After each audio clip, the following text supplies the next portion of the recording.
മരുതമൺപള്ളി മാർ ബസേലിയോസ് സ്കൂളിൽ ജോഷ്വ പിതാവ് നടത്തിയ പല പ്രസംഗം. കാരണങ്ങളാൽ നമുക്കൊക്കെ നിരാശയുണ്ടാകാം. നിരാശയിൽ പ്രത്യാശ കാത്ത് സൂക്ഷിക്കേണ്ടവരാണ് നമ്മൾ. നിരാശ നമ്മെ തളർത്തുവാൻ പാടില്ല, അത് നമ്മെ ഉയർത്തണം എന്നുള്ളതാണ് നമ്മെ ഓർമ്മിപ്പിക്കുന്നതായ സത്യം. ഈ സത്യത്തിൻ്റെ വലിയൊരു വക്താവാണ് ഇന്ന് നമുക്ക് ഈ സമ്മേളനം ഉദ്ഘാടനം ചെയ്യുവാനും മുഖ്യ പ്രഭാഷണം നൽകുവാനും ആഗതനായിരിക്കുന്ന പ്രിയപ്പെട്ട ലിബിൻ രാജ് IAS. പത്തനംതിട്ടയിൽ നാരങ്ങാനം എന്ന സ്ഥലത്ത് ജനിച്ചു വളർന്ന അദ്ദേഹം, ഒരു സാധാരണ കുടുംബത്തിൽ ജനിച്ചു വളർന്ന അദ്ദേഹം പ്രതിസന്ധികളെ എങ്ങനെ അതിജീവിച്ചു എന്ന് കാണുമ്പോൾ, സ്കൂളിൽ പഠിക്കുന്ന കാലഘട്ടത്തിൽ ഒരു കോമ്പസ് തൻ്റെ കണ്ണിൽ കുത്തി, അതിൻ്റെ പരിണിതഫലമായി ഒരു കണ്ണിൻ്റെ കാഴ്ച നഷ്ടപ്പെട്ടു. ഇന്നത്തെ പോലെയുള്ള സൗകര്യങ്ങളൊക്കെ ഒരു നാടൻ പ്രദേശത്ത് ലഭിക്കാഞ്ഞത് കൊണ്ടാണ് ആ കാഴ്ച നഷ്ടപ്പെട്ടു പോയത്. എങ്കിലും അദ്ദേഹം നിരാശനായില്ല.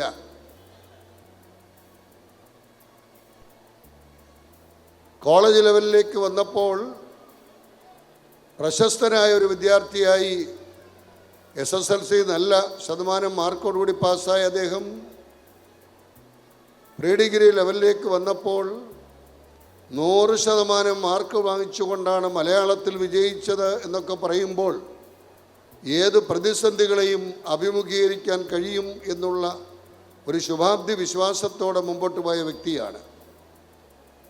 തിരുവനന്തപുരം മാർ ഇവാനിയോസ് കോളേജിൽ മാർ ഇവാനിയോസ് തിരുമനസ്സുകൊണ്ട് ആരംഭിച്ച കലാലയമാണത്. 1949 ആ കലാലയത്തിൽ ഇന്ന് പത്തനംതിട്ട രൂപതയുടെ അധ്യക്ഷനായിരിക്കുന്ന അഭിവന്ദ്യ ഡോക്ടർ സാമുവൽ മാർ ഐറേനിയസ് തിരുമേനി പ്രിൻസിപ്പലായിരിക്കുമ്പോഴാണ് പ്രിയപ്പെട്ട ലിബിൻ രാജ് അവിടെ കമ്മ്യൂണിക്കേഷൻ പഠിക്കുന്നതിന് വേണ്ടി മാർ ഇവാനിയോസ് കോളേജിൽ ചേർന്നതും കേരള യൂണിവേഴ്സിറ്റിയിൽ നിന്ന് 2nd റാങ്കോടുകൂടി അദ്ദേഹം പാസ്സായതും. അദ്ദേഹത്തെ സംബന്ധിച്ചിടത്തോളം മാസ് കമ്മ്യൂണിക്കേഷനിൽ ഉന്നത ബിരുദവും അതേപോലെ ചരിത്രത്തിലും മലയാളത്തിലും പോസ്റ്റ് ഗ്രാജുവേഷനും നേടിയ അദ്ദേഹം ഒരു ഉദ്യോഗസ്ഥനായി ബാങ്കിൽ പ്രവേശിച്ചു. സ്റ്റേറ്റ് ബാങ്ക് ഓഫ് ട്രാവൻകൂർ, അതിനുശേഷം ഇന്ത്യൻ ബാങ്ക്, അങ്ങനെയുള്ള ബാങ്കുകളിൽ സേവനമനുഷ്ഠിച്ചുകൊണ്ടിരിക്കുമ്പോൾ അദ്ദേഹത്തിന് എന്തുകൊണ്ട് ഒരു IAS ഓഫീസർ ആയിക്കൂടാ എന്നുള്ള ഒരാഗ്രഹം ചെറുപ്പം മുതലേ ഉള്ളതാണത്. വളർത്തിയെടുത്തുകൊണ്ട് പ്രതിസന്ധികളെ അഭിമുഖീകരിച്ചുകൊണ്ട് life is a challenge, you face it boldly. ജീവിതത്തിൽ പ്രയാസങ്ങളും പ്രതിസന്ധികളും ഉണ്ടാകാം, അതിനെ എങ്ങനെ അതിജീവിക്കാമെന്ന് ചിന്തിച്ചുകൊണ്ട് സ്ഥിര ഉത്സാഹത്തോടെ കഠിനാധ്വാനത്തോടെ പ്രവർത്തിച്ചതിൻ്റെ ഫലമായി അദ്ദേഹത്തിന് ഇന്ത്യയിൽ നല്ല ഒരു സ്ഥാനം കൈവരിക്കുവാൻ കഴിഞ്ഞു.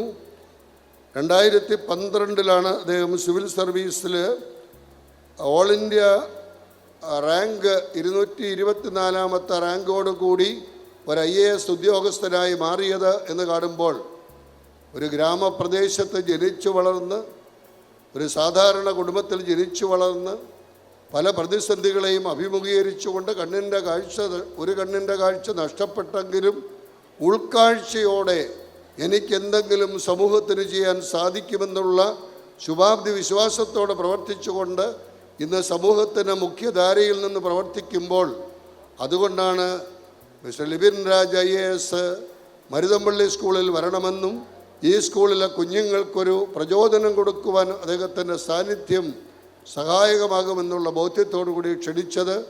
പ്രിയപ്പെട്ട Libin Raj, we are proud of you. We appreciate very much all your wonderful efforts, hard work and strenuous effort. That will be a boost for our school children and the parents and all of us. Lead us from the death to immortality. നമ്മുടെ സമൂഹത്തിൽ അന്ധകാരത്തിൻ്റെ ആവരണം വളരെ ശക്തമായ രീതിയിൽ പ്രചരിച്ചുകൊണ്ടിരിക്കുമ്പോൾ, Diogenes എന്ന് പറയുന്ന ഒരു മനുഷ്യൻ നട്ടുച്ചയ്ക്ക് ഒരു റാന്തൽ വിളക്കും കത്തിച്ചു കൊണ്ടുപോവുകയുണ്ടായി. എല്ലാവരും വിചാരിച്ചു ഒരു ഭ്രാന്തനായിരിക്കാം, അല്ലെങ്കിൽ ഈ നട്ടുച്ചയ്ക്ക് ഈ റാന്തൽ വിളക്കും കത്തിച്ചുകൊണ്ട് പോകുന്നതിൻ്റെ കാരണം എന്താണ്? അദ്ദേഹം അപ്രകാരം ചെയ്തത് സമൂഹത്തെ ബോധ്യപ്പെടുത്തുവാനാണ്. പകലാണെങ്കിലും രാത്രിയാണെങ്കിലും അന്ധകാരത്തിൻ്റെ പ്രവർത്തനങ്ങളിലൂടെ മനുഷ്യനെ മനുഷ്യനായി കാണുവാൻ കഴിയാതെ ഇഷ്ടാനിഷ്ടങ്ങൾക്ക് അനുയോജ്യമായ രീതിയിൽ നശീകരണ പ്രവർത്തനങ്ങൾ നടത്തുമ്പോൾ അതിനെതിരെയാണ് ഡയോജനിസ് ഒരു റാന്തൽ വിളക്കുമായി നട്ടുച്ച നേരത്ത് നടന്നു നീങ്ങിയത്. ഒരു മരണ സംസ്കാരം ഇന്ന് നമ്മുടെ സമൂഹത്തെ ബാധിച്ചിരിക്കുകയാണ്. കഴിഞ്ഞ ദിവസം സ്കൂൾ പരീക്ഷ കഴിഞ്ഞ്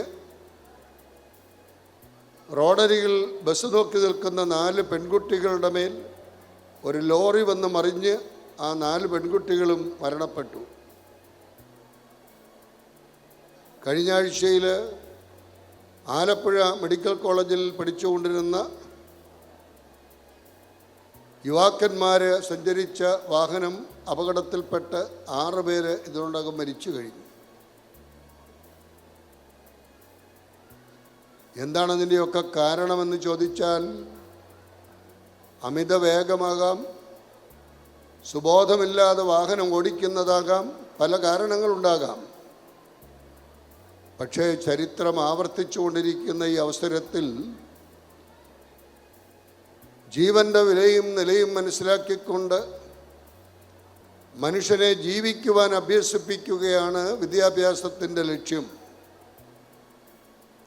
മനുഷ്യനെ മനുഷ്യനാക്കി മാറ്റുക, make man more human and humane.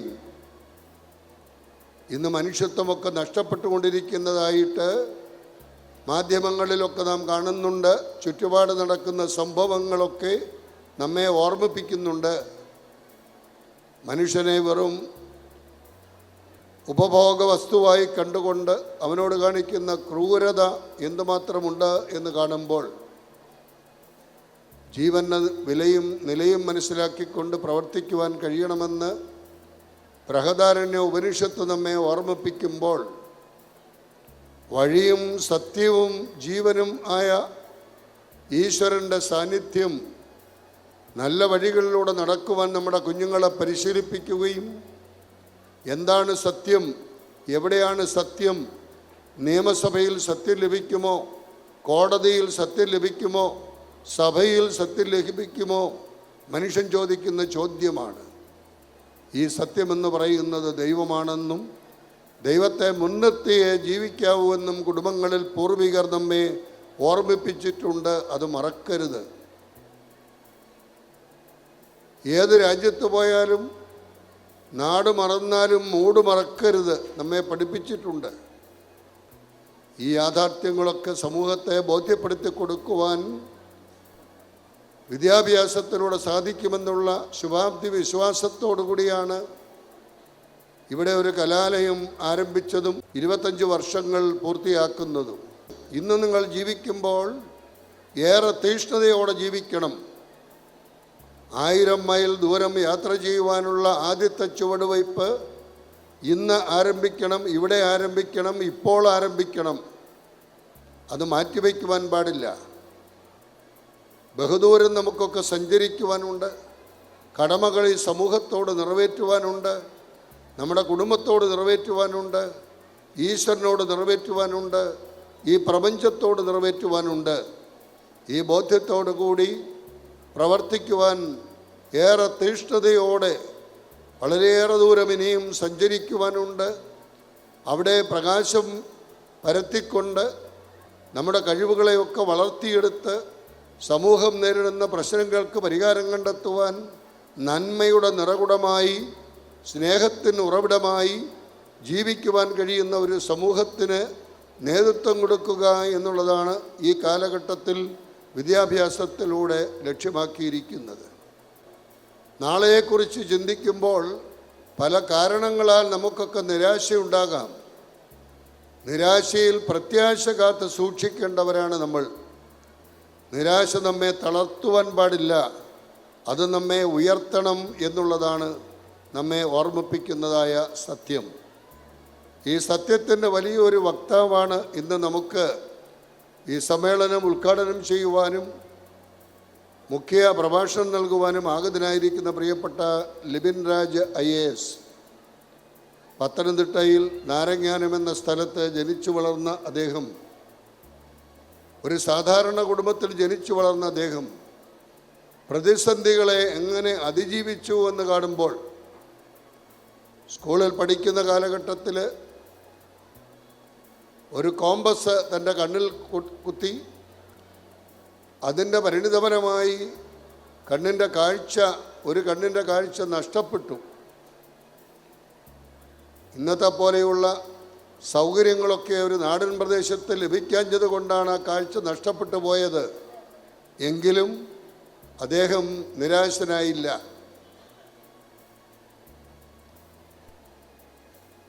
College ലെവലിലേക്ക് വന്നപ്പോൾ പ്രശസ്തനായ ഒരു വിദ്യാർത്ഥിയായി SSLC നല്ല ശതമാനം മാർക്കോടുകൂടി പാസ്സായ അദ്ദേഹം പ്രീ ഡിഗ്രി ലെവലിലേക്ക് വന്നപ്പോൾ 100% മാർക്ക് വാങ്ങിച്ചുകൊണ്ടാണ് മലയാളത്തിൽ വിജയിച്ചത് എന്നൊക്കെ പറയുമ്പോൾ ഏത് പ്രതിസന്ധികളെയും അഭിമുഖീകരിക്കാൻ കഴിയും എന്നുള്ള ഒരു ശുഭാപ്തി വിശ്വാസത്തോടെ മുമ്പോട്ട് പോയ വ്യക്തിയാണ്. തിരുവനന്തപുരം മാർ ഇവാനിയോസ് കോളേജിൽ മാർ ഇവാനിയോസ് തിരുമനസ്സുകൊണ്ട് ആരംഭിച്ച കലാലയമാണത്. 1949 ആ കലാലയത്തിൽ ഇന്ന് പത്തനംതിട്ട രൂപതയുടെ അധ്യക്ഷനായിരിക്കുന്ന അഭിവന്ദ്യ ഡോക്ടർ സാമുവൽ മാർ ഐറേനിയസ് തിരുമേനി പ്രിൻസിപ്പലായിരിക്കുമ്പോഴാണ് പ്രിയപ്പെട്ട ലിബിൻ രാജ് അവിടെ കമ്മ്യൂണിക്കേഷൻ പഠിക്കുന്നതിന് വേണ്ടി മാർ ഇവാനിയോസ് കോളേജിൽ ചേർന്നതും കേരള യൂണിവേഴ്സിറ്റിയിൽ നിന്ന് 2nd റാങ്കോടുകൂടി അദ്ദേഹം പാസ്സായതും. അദ്ദേഹത്തെ സംബന്ധിച്ചിടത്തോളം മാസ് കമ്മ്യൂണിക്കേഷനിൽ ഉന്നത ബിരുദവും അതേപോലെ ചരിത്രത്തിലും മലയാളത്തിലും പോസ്റ്റ് ഗ്രാജുവേഷനും നേടിയ അദ്ദേഹം ഒരു ഉദ്യോഗസ്ഥനായി ബാങ്കിൽ പ്രവേശിച്ചു. സ്റ്റേറ്റ് ബാങ്ക് ഓഫ് ട്രാവൻകൂർ, അതിനുശേഷം ഇന്ത്യൻ ബാങ്ക്, അങ്ങനെയുള്ള ബാങ്കുകളിൽ സേവനമനുഷ്ഠിച്ചുകൊണ്ടിരിക്കുമ്പോൾ അദ്ദേഹത്തിന് എന്തുകൊണ്ട് ഒരു IAS ഓഫീസർ ആയിക്കൂടാ എന്നുള്ള ഒരാഗ്രഹം ചെറുപ്പം മുതലേ ഉള്ളതാണത്. വളർത്തിയെടുത്തുകൊണ്ട് പ്രതിസന്ധികളെ അഭിമുഖീകരിച്ചുകൊണ്ട് life is a challenge, you face it boldly. ജീവിതത്തിൽ പ്രയാസങ്ങളും പ്രതിസന്ധികളും ഉണ്ടാകാം, അതിനെ എങ്ങനെ അതിജീവിക്കാമെന്ന് ചിന്തിച്ചുകൊണ്ട് സ്ഥിര ഉത്സാഹത്തോടെ കഠിനാധ്വാനത്തോടെ പ്രവർത്തിച്ചതിൻ്റെ ഫലമായി അദ്ദേഹത്തിന് ഇന്ത്യയിൽ നല്ല ഒരു സ്ഥാനം കൈവരിക്കുവാൻ കഴിഞ്ഞു. 2012 അദ്ദേഹം സിവിൽ സർവീസിൽ ഓൾ ഇന്ത്യ റാങ്ക് 224 റാങ്കോടുകൂടി ഒരു IAS ഉദ്യോഗസ്ഥനായി മാറിയത് എന്ന് കാണുമ്പോൾ, ഒരു ഗ്രാമപ്രദേശത്ത് ജനിച്ചു വളർന്ന്, ഒരു സാധാരണ കുടുംബത്തിൽ ജനിച്ചു വളർന്ന് പല പ്രതിസന്ധികളെയും അഭിമുഖീകരിച്ചുകൊണ്ട് ഒരു കണ്ണിൻ്റെ കാഴ്ച നഷ്ടപ്പെട്ടെങ്കിലും ഉൾക്കാഴ്ചയോടെ എനിക്കെന്തെങ്കിലും സമൂഹത്തിന് ചെയ്യാൻ സാധിക്കുമെന്നുള്ള ശുഭാപ്തി വിശ്വാസത്തോടെ പ്രവർത്തിച്ചുകൊണ്ട് ഇന്ന് സമൂഹത്തിന് മുഖ്യധാരയിൽ നിന്ന് പ്രവർത്തിക്കുമ്പോൾ, അതുകൊണ്ടാണ് മിസ്റ്റർ ലിബിൻ രാജ് IAS മരുതമ്പള്ളി സ്കൂളിൽ വരണമെന്നും ഈ സ്കൂളിലെ കുഞ്ഞുങ്ങൾക്കൊരു പ്രചോദനം കൊടുക്കുവാൻ അദ്ദേഹത്തിൻ്റെ സാന്നിധ്യം സഹായകമാകുമെന്നുള്ള ബോധ്യത്തോടു കൂടി ക്ഷണിച്ചത്. പ്രിയപ്പെട്ട Libin Raj, we are proud of you. We appreciate very much all your wonderful efforts, hard work and strenuous effort. That will be a boost for our school children and the parents and all of us. അതേപോലെ ഇവിടെ ഇന്ന് സന്നിഹിതയായിരിക്കുന്ന film cine artist ഞങ്ങളുടെ ഒരു മകളാണ്, കായംകുളംകാരിയാണ്. ഈ കഴിഞ്ഞ ദിവസം നമ്മുടെ ചേതന ഇൻ്റഗ്രേറ്റഡ് ഡെവലപ്മെൻറ്റ് സൊസൈറ്റിയുടെ FM 90.8 ഉദ്ഘാടനം ചെയ്യുന്ന അവസരത്തിൽ ഈ മകൾ അവിടെ സംബന്ധിച്ചിരുന്നു. ചെറുപ്രായം മുതൽ കലാപരമായ നല്ല കഴിവുകൾ വളർത്തിയെടുത്തുകൊണ്ട് എങ്ങനെ ഉയർന്നു വരാമെന്ന് സമൂഹത്തിന് കാണിച്ചു കൊടുത്ത ഒരു മകളാണ്.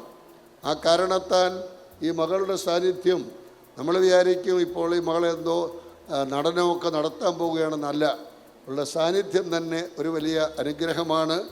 പ്രിയപ്പെട്ട രശ്മി അനിലിനെ ഞാൻ പ്രത്യേകമായി അഭിനന്ദിക്കുന്നു. രശ്മി അനിലിൻ്റെ സാന്നിധ്യം സന്തോഷത്തോടെ കാണുന്നു. നമ്മെ സംബന്ധിച്ചിടത്തോളം ഈ സ്കൂളിൻ്റെ ഫൗണ്ടർ ഫാദർ പ്രിയപ്പെട്ട തോമസ് ചെറുപുഷ്പഭവനച്ഛനാണ്. അച്ഛന് എന്തുമാത്രം എഫേർട്ട് എടുത്താണ് അന്ന് ഈ വസ്തു വാങ്ങിക്കുന്നതിനും സ്കൂൾ നടത്തുന്നതിനും ഒക്കെ പരിശ്രമിച്ചത് എന്നുള്ളതറിയാം. കടുത്ത സാമ്പത്തിക പ്രതിസന്ധികളുടെ മധ്യത്തിലും ഉറച്ചു നിന്നുകൊണ്ട് ഒരു സമൂഹം വളരണമെങ്കിൽ അവിടെയുള്ള വിദ്യാഭ്യാസത്തിലൂടെ മാത്രമേ വികസനത്തിൻ്റെയും വിമോചനത്തിൻ്റെയും പ്രത്യയശാസ്ത്രം കൊടുക്കുവാൻ കഴിയൂ എന്ന ബോധ്യത്തോട് ത്യാഗോജ്വലമായ പ്രവർത്തനം കാഴ്ചവെച്ചതിൻ്റെ ഫലമായിട്ടാണ് ഈ സ്കൂൾ ഇന്ന് അതിൻ്റെ ജൂബിലി ആഘോഷിക്കുന്നത്. പ്രിയപ്പെട്ട തോമസ് ചെറുപുഷ്പഭവനച്ഛ, ഈ സ്കൂളിൻ്റെ ചരിത്രമുള്ള കാലത്തോളം അച്ഛൻ എല്ലാവരുടെയും മനസ്സിൽ നിറഞ്ഞു നിൽക്കുമെന്നുള്ളതിൽ യാതൊരു സംശയമില്ല. പ്രത്യേക അഭിനന്ദനങ്ങളും നന്ദിയും ഞാൻ അറിയിച്ചു കൊള്ളട്ടെ. പഴയ പ്രിൻസിപ്പൽമാരുടെയൊക്കെ പ്രതിനിധിയായിട്ടാണ് ബഹുമാനപ്പെട്ട സിസ്റ്റർ ഫെലിഷ്യ ഇവിടെ സന്നിഹിതയായിരിക്കുന്നത്. സിസ്റ്റർ പാലാ അൽഫോൺസ കോളേജിലെ പ്രൊഫസറായിട്ടൊക്കെ സേവനമനുഷ്ഠിച്ച വ്യക്തിയാണ്. അതിനുശേഷം ഈ ഗ്രാമപ്രദേശത്ത് വന്ന് ഇവിടെയുള്ള കുഞ്ഞുങ്ങളോടും രക്ഷിതാക്കളോടും ഒക്കെ ചേർന്ന് നിന്നുകൊണ്ട് നല്ല ഒരു സേവനം കാഴ്ചവെച്ചു. സിസ്റ്ററിന് അഭിമാനിക്കാം.